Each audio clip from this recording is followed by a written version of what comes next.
السلام عليكم ورحمة الله وبركاته، أهلا وسهلا بكم في قناة English Community مع مستر عبد الفتاح. عمرك سمعت حد بيقول you are ready aren't you؟ أو she can drive can't she؟ طب الجملة الصغيرة اللي في الآخر دي إيه؟ وليه بنستخدمها؟ الجزء ده بقى بنسميه tag question، ومن خلاله بنأكد كلامنا أو بنتأكد من إن اللي قدامنا متفق معانا. الموضوع بسيط جدا بس في ناس كتير بتتلخبط فيه، وخصوصا في اختيار الفعل المساعد أو النفي والإثبات.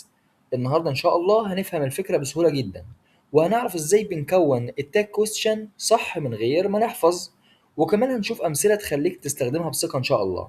يلا بينا كده ونبدأ ونفهم واحدة واحدة. ومن أهم القواعد في الكلام اليومي عندنا القاعدة زي ما اتفقنا كده اسمها تاج كويستشن، يعني السؤال المزيل.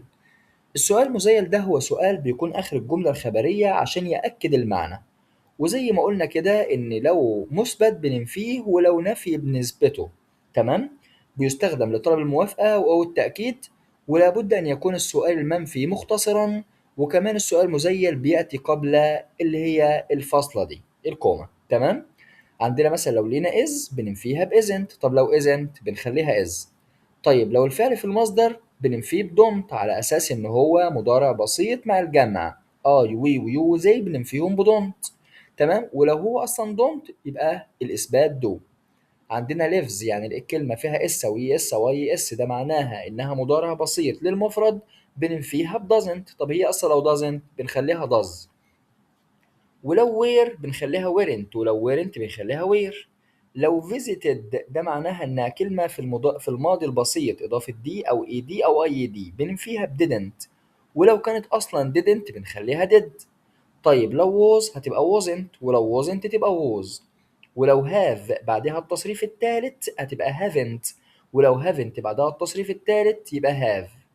إنما لو have بعدها اسم ساعتها هتبقى بمعنى يملك، وهنا هتبقى الفعل في المصدر كأنها مضارع بسيط مع الجمع وهننفيه ب don't.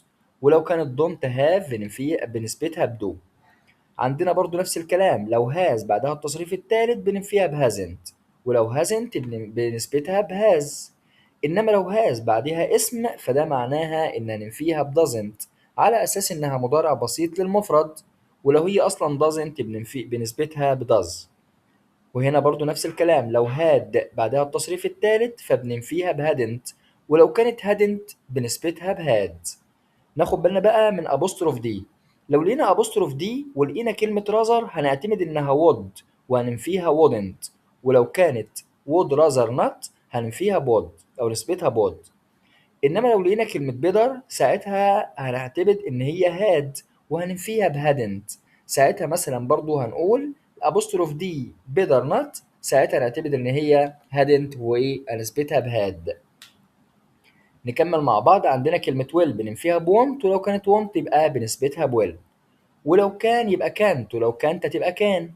لو need هنعتبر إنها مضارع بسيط مثبت فهننفيها ب don't.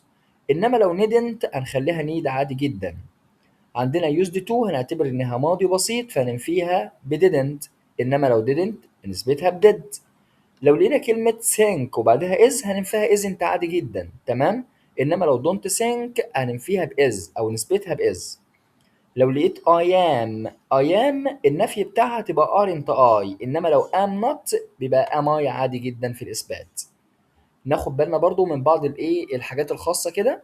عندنا مثلا let's go out بنعتمد يعني بنخليها طبعا let's go دي تبقى للنصيحة أو للطلب أو للعرض مثلا، فنعتبر إن هي shall والنفي بتاعها shalln't.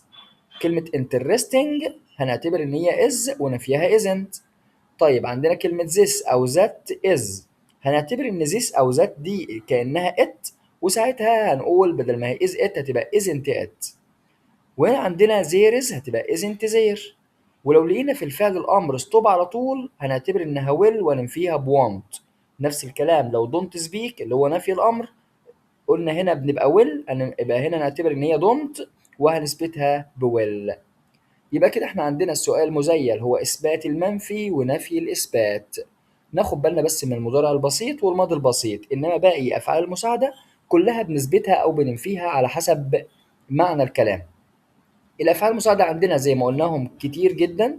عندنا am أو is أو are، was أو were، do أو does أو did، has أو have أو had will أو would can أو could shall أو should may أو might must.